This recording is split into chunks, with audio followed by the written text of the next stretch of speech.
welcome to my YouTube channel. I'm really excited to say that my channel hit its very first milestone. I have 100 subscribers now and I can't believe that there are 100 people out there who are actually interested in watching me. That is so cool. Thank you so very much. Now if you have any kind of suggestions as to what kind of videos you want me to make, then do mention them down in the comments and I'll definitely consider it.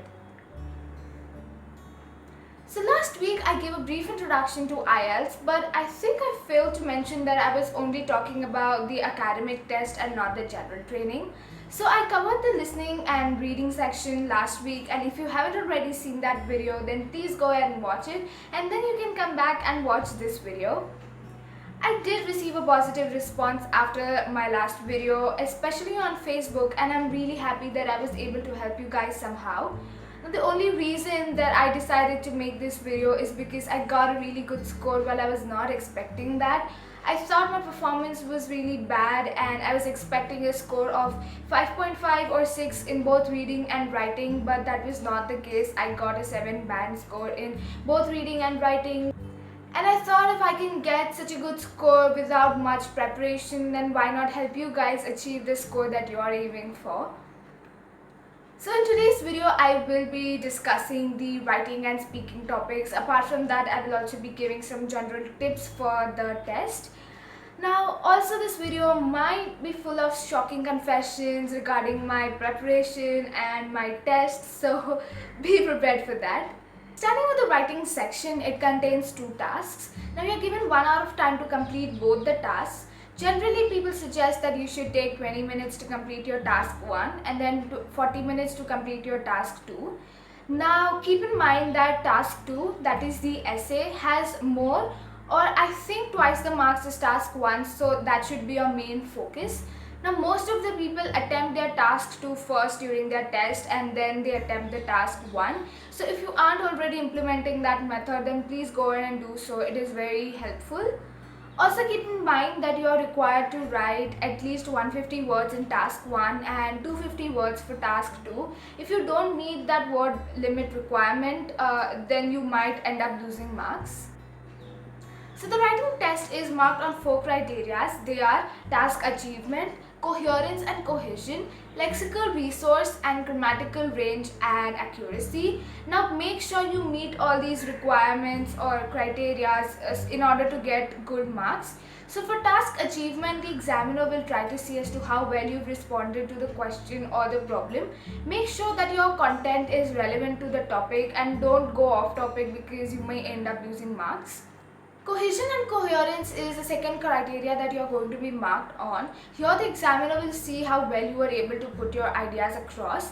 Make sure that your content or your writing is consistent and follow a logical pattern of writing your essay. So always make sure that you write an introduction first, then you write a body that can be 1 or 2 paragraphs, and then you write the conclusion, and this applies for both task 1 and task 2. Lexical resource, that is vocabulary, is another criteria that you're marked on. Now I see a lot of people trying to learn new vocabulary words, which I think is a good thing, but you should only try to do this if you're 100% sure that you'll be able to use those words correctly. A lot of time what happens is people learn new words and they are not able to use those words correctly in their writing, and hence they end up losing marks. So if you ask me, I don't think it is necessary to learn new words or to use a very high range of vocabulary words. You can even use just simple words. Just make sure that you're using the vocabulary words correctly in their right context, and you will get good marks. Because in my test, I did not use any high range of vocabulary words. I just used the words that I knew, and yet I was able to get a 7 score. So don't worry about that. Grammar is the last criteria that you are going to be marked on. Now in task 1, observe the tense in the question and then stick to the same tense throughout your answer. For task 2, I think it would depend on you as to how you choose to write your answer. So it is going to be very subjective. Just make sure that you're not using just a simple form of tense throughout your writing. So for example, you're writing your essay in the past tense. Make sure you use past continuous, past perfect continuous tense in your writing, and that will help you achieve a higher score. Now, some people ask me as to how you're supposed to prepare for your writing test or how many essays you're supposed to practice. Speaking about my situation and how I practiced, this is going to be really, really shocking to hear for some of you. I had written only 2 essays as a writing practice, and I had done no writing practice for task 1. And no, I'm not making all of this up. I am being completely honest here. This is how I had prepared for my writing test. Now, I'm sure you must be wondering how I managed to get a 7 band score without practicing at all. I think it was just a miracle. Well, I know there are a lot of people out there who have been practicing for months and yet they are not able to achieve their desired score. For me, I think my English writing skills were already pretty good. I did not make any grammatical errors or spelling errors during my writing, so I didn't think I needed much improvement in that case. And that is why I was able to get a good score without practicing much. So if you're somebody whose writing skills are not that great, then I can understand that it might be difficult for you to achieve a higher score. So what you can do to prepare or to improve in the writing section is, for task 1, read a lot of articles. That is all I did to prepare for my task 1. So what happens is, reading articles will give you a good idea as to how you're supposed to attempt different kind of questions. I will mention a link down in the comments. Please do make sure to check it out. On that site, there are various articles on bar graph, pie charts, line graphs, etc. explaining how to interpret the information and how you're supposed to write it. You will learn a lot of new vocabulary words that you could use in your task 1. So please make sure you check that link out. For task 2, you must practice. Make sure you reach the required word limit, and also read a lot of sample essays, as that will give you an idea how you're supposed to answer the question. Out of the 40 minutes that you're given for task 2, take about 5 to 10 minutes to think about your answer, jot down some key points, and that will help you to write your essay quicker and you won't have to stop in between to think for more ideas. Practice enough so that you learn to manage your time. This is the mistake that I made. I did not practice much, and because of that, on the test day, I was not able to manage my time well, and I ended up using about 30 to 35 minutes for task 1 and then 20 or 25 minutes for my task 2. And yeah, I know that was pretty awful, and I had started panicking a lot. I had initially decided that I was going to attempt task 2 first and then task 1, but I don't know what happened at the last minute that I just went ahead and attempted my task 1 first, and that was another mistake I made. Yet I managed to get a 7 band score, so I am not complaining at all. So the key points to remember while attempting your writing section is, make sure that you're not making any spelling mistakes or grammatical mistakes. Make sure you're sticking to the topic and not going off topic, and you're following a logical pattern of writing. And do not panic. Attempt your task 2 first and then attempt the task 1. And yeah, that is all I have to say for writing test. Now, coming to the speaking section, let me tell you, this was the part of the test that I was the most nervous about. I am an introvert. Well, no, actually I am an ambivert, and just the thought of interviews makes me cringe. I hate interviews, and that is why I was really nervous to do this. Also, initially I did not know what kind of questions I'm going to be asked, and I know there are a lot of people out there who aren't really aware of what are the questions or how the speaking test is conducted. So let me go ahead and tell you that. So the speaking test goes on for roughly 15 minutes. There are 3 parts in this test. In the first part, the interviewer will ask you questions that are related to your personal experiences. So for example, they may ask you, what are your hobbies, if you work or you study, what are your job duties, etc.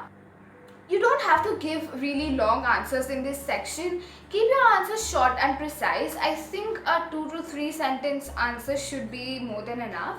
And this part will last for about 5 minutes. In part 2, you will be given a cue card that will contain your topic, and you will also be provided with a pen and a notepad. and you will have 1 minute of time to prepare your answer, and then you will have to speak for 2 minutes. This is the part of speaking section that most people find it difficult, and this is where I had messed up. So during my 2 minute speaking time, I stopped twice because I ran out of content, and also I thought that I was almost done with the 2 minutes mark, but the examiner asked me to continue twice, and I think that is why I got just 6.5 and not 7. Make good use of that 1 minute of time you get for preparation, and don't speak too fast. Just speak at a steady pace so that you are able to speak till 2 minutes. In part 3, you will be asked follow-up questions that are relating to the topic in part 2. Now this is going to be opinion based, and I know there are instances where you might not understand the question or you may not be aware about the topic. So don't panic in such a case. If you don't understand the question, you may ask the examiner. You won't lose marks for that. And if you're not aware about the topic, then you can just start out by saying that I haven't really thought about this, but my opinion is blah blah blah. So that will give you a few seconds of time to think over the topic and say something random. The best part about speaking section is that you can make up your own answers. You can lie as much as you want. Don't worry, there are going to be no marks for your content. The examiner is only going to see as to how well you are able to speak and not going to judge you on what you're speaking about. So yeah, lie as much as you want as long as you're able to speak well. Now speaking section is again marked on 4 criteria that are fluency and coherence, grammar, pronunciation and vocabulary. Now the only way to get a good score in speaking section is to practice, practice and practice. Now one can practice in several ways. For example, you can stand in front of the mirror and practice, or maybe just record your voice and then listen back to your recording and see where you're making mistakes. You can even practice with a friend or a family member. But the best way to practice, I think, is to practice with a stranger, because on the test day you will be sitting in front of a stranger and answering questions. Now you will be able to find speaking partners on Facebook IELTS groups. That should not be difficult. Now this is something that I personally did, and it was really very helpful, and that is why this is something I'll recommend to everybody. Try to find a partner who is not from your country or who cannot speak any other language other than English. So both of you will be forced to speak in English and express all of your ideas in English, and that will help you improve your language even more. Whereas while practicing with someone in your own country, while speaking, if you get stuck, you may end up speaking in your own language to try and explain yourself. But if you're speaking with a foreigner, you won't be able to do that. You will be forced to speak in English, and that is why it's really helpful. So in my case, for 4 to 5 days before my exam, I would practice every day with my speaking partner for at least 4 to 5 hours each day, and that helped me a lot, because what happened is I was only speaking in English for all those days, and that helped me a lot to prepare for my test. And on the end day of my test, I wasn't really that nervous as I would have been if I hadn't practiced so much. So yes, please do practice a lot with a speaking partner, and that is going to help you a lot. Now some of my general tips for IELTS would be, first of all, I see a lot of people asking if they should join a coaching class or an institute that trains for IELTS. Please don't do that. Do not waste your money on any of those classes. IELTS is a really easy exam and you can prepare for it on your own. Unless you think that your English skills are pretty bad and you need somebody to train you, then please go ahead and do that. Also, I don't think there is any need to buy any books or materials. Again, don't waste your money there. There is a lot of free material available online. Make use of that. There are so many practice tests and articles that you can go through and prepare for the test by yourself.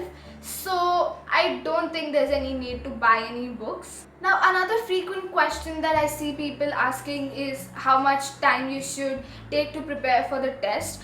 I think a month's time is more than enough to prepare for the test. You just need to be very serious and practice a lot. If I tell you about myself, I had only prepared for 2 weeks. Yes, 2 weeks, and yet I was able to get a good score. So I think a month's time is more than enough to prepare if you're being really serious. Now be calm on the day of your test. IELTS is a really easy exam, so if you stress a lot, you may not be able to perform well. Please do carry some food along. You will be away from home for about 4 to 5 hours, depending on how near or far your test location is. So make sure you eat a good meal and carry some snacks or fruits along. So that is all I have to say. I hope this video is useful. Make sure you check the description because I will be mentioning some links down there that will be really helpful to you. Good luck with your exams. Be calm, don't be nervous, and prepare well. And if you have any questions, feel free to ask me down in the comments.